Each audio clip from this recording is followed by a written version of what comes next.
माया के रंग माँ चढ़ के संगवारी, तोर बिना मन लागे ना।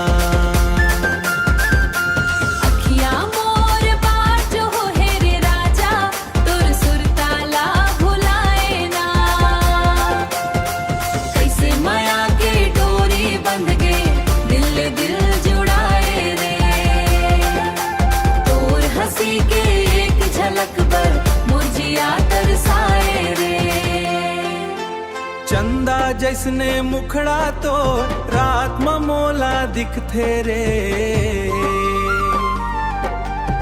सपना के दुनिया में जाके बस तोला ही खोजत रे। तोर बोली मीठी लागे जैसे बांसुरी के तान, माया माँ खोगे हाँ मैं, तोर बने है मोर पहचान।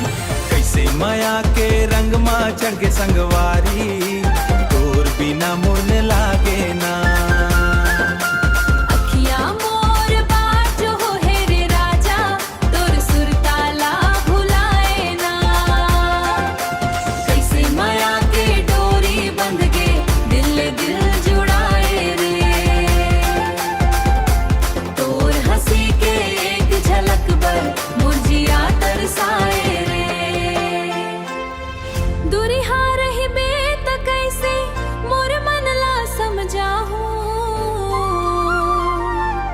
तोर बिना ये जिंदगी ला कैसे मैं बिताऊं।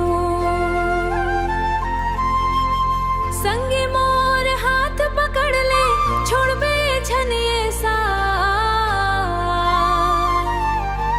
जन्म जन्म के रिश्ता बन गे तोर मोर